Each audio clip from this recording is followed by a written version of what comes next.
Баршаңызға сәлем. Менің каналыма қош келдіңіздер. Бүгін сіздерге өте жұмсақ әрі дәмді, нәзік шығатын осындай кекстің рецептісін ұсынамын. Ол үшін видеоның соңына дейін көріп, лайк басып, комментарий жазып, қазақша каналының дамуына өз үлестеріңізді қосып отырыңыздар. Кекс өте жұмсақ, нәзік болып шығады. Көріп тұрғандарыңыздай, салмасына варенка немесе мейіз, дәнек өз қалауларыңызша сала берсеңіздер болады. Ең алдымен осындай ерітілген сары майымызға 5 ас қасық майонезімізді салып және шекерімізді салып жақсылап миксерлейміз.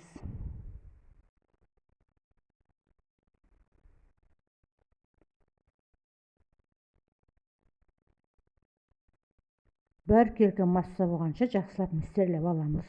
Одан кейін 5 дана жұмыртқамызды осылайынан жарып салып, бұны да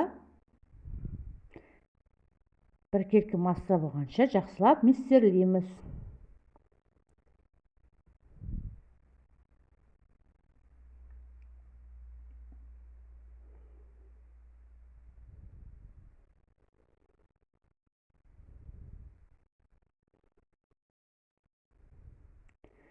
Жақсылап миксерлеп алғаннан кейін ұнымызды қопсышқышпен араластырып, аз-аздан електен өткізіп саламыз.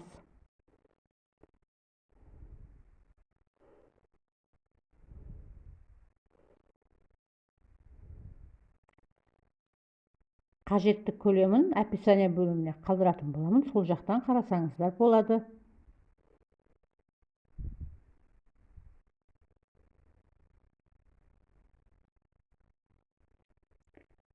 Осылайынан аз-аздан сала отырып, ұнымызды жақсылап миксерлеп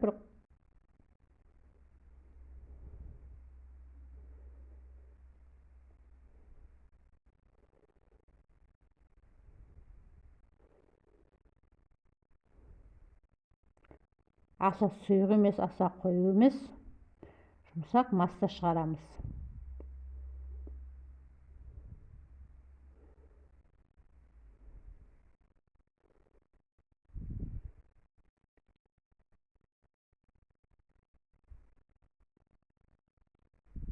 Мінекей осындай масса шығады.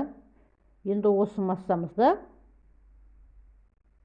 арнайы кекстің қалыбына 2 ас қасықтан осылай құйып шығамыз.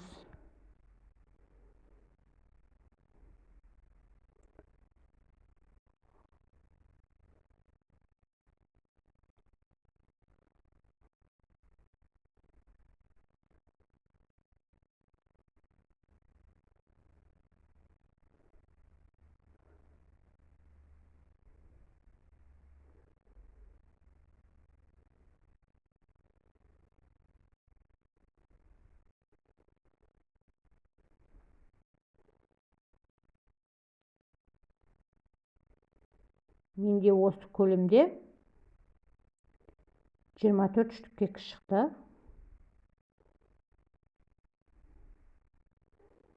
Осылай 2 ас қасықтан 1 келке етіп құйып аламыз. Көріп тұрғандарыңыздай.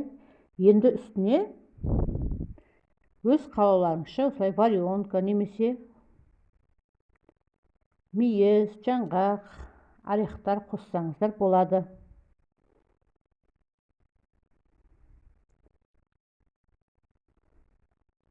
Ондай қосу маңызды емес. Ештеңе қоспай жасасаңыздар да болады, өз еріктеріңізде.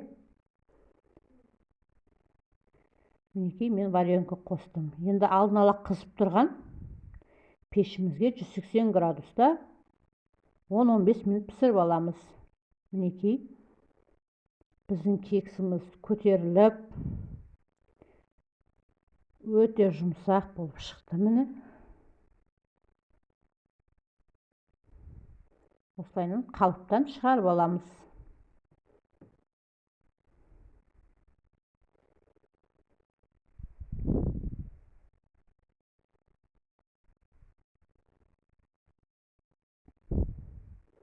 мінекей біздің кексіміз дайын болды. Сіздер де жасап көріңіздер. Өте дәмді, жұмсақ, нәзік болып шықты. Балдарыма қатты ұнады. Сіздер де жасап көріңіздер. Ас болсын. Назарларыңызға рахмет. Келесі видеода кездескенше.